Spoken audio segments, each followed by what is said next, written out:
రాష్ట్రంలో ఒకసారి చూస్తే నిన్న నెల్లూరు జిల్లాలో ప్రసన్న కుమార్ రెడ్డి వ్యాఖ్యలను తీవ్రంగా ఖండిస్తూ ఉన్నారు. ఘోరమైన భాష, మహిళల వ్యక్తిగత జీవితాలకు లేకి తొంగి చూసి వాళ్ళని అప్రతిష్ట పాలు చేసే పనిగా పెట్టుకున్నారు. యథా రాజా తదా ప్రజ. జగన్మోహన్ రెడ్డి గారు అదే లక్షణాలు ఇలా పుణిపుచ్చుకున్నారు.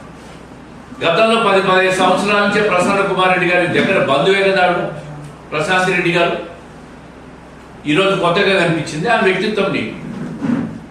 చెల్లెలు వరుస అయ్యే వ్యక్తిని ఇంత ఘోరంగా మాట్లాడతారా? దీన్ని సభ్య సమాజం ఇటువంటి వ్యక్తులను సమాజం నుంచి బహిష్కరించే విధంగా చట్టం తీసుకురావాలి. మహిళలు ఎక్కడైనా కించపరిచి మాట్లాడితే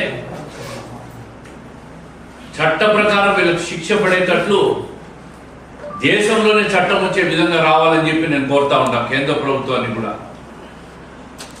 ఎక్కడ చూసినా అరాచకమే. ఎప్పుడు ఎవరిని ఏం మాట్లాడతారో అర్థం కాని పరిస్థితి. మహిళల మీద ఆ భాష లేనిది, వాళ్ళ వ్యక్తిగత జీవితాలు, బంధుత్వం లేకుండా కేవలం నీ మీద పోటీ చేసి గెలిచినారని చెప్పి ప్రశాంత్ రెడ్డి మీద మాటలు.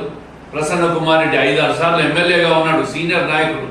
ఆయన మాట్లాడే మాటలా ఇవన్నీ చూస్తూ ఉంటే జగన్మోహన్ రెడ్డి గారు ఒక స్ట్రాటజిక్గా వ్యూహాత్మకంగా వీళ్ళందరితో మాట్లాడిస్తూ ఉన్నాడు.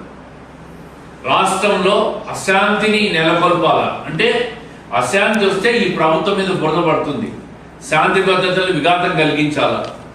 ఎప్పుడు ఈ రాష్ట్రం రావణ కష్టంలా ఉండాలా, అగ్ని రాస్తా ఉండాలా, ప్రజల్లో వ్యతిరేకత రావాలా ప్రభుత్వం మీద. అదంతా కూడా ప్రభుత్వం మీద వేసి మళ్ళీ అధికారంలోకి రావాలా.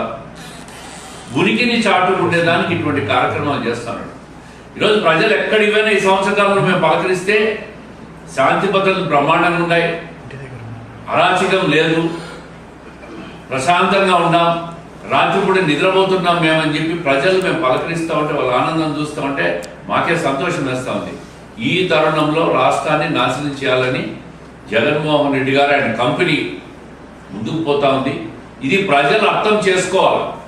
ఇటువంటి రాజకీయ విధ్వంసకారులని రాష్ట్రం నుంచి దేశం నుంచి కూడా మళ్ళీ రాజకీయాల్లో ఉపాధి లేకుండా చేయాలి. వీళ్ళు ఇటువంటి పార్టీలను తిరస్కరించాలని చెప్పి మీ ద్వారా ప్రజలు ఈరోజు కోరుకుంటారు.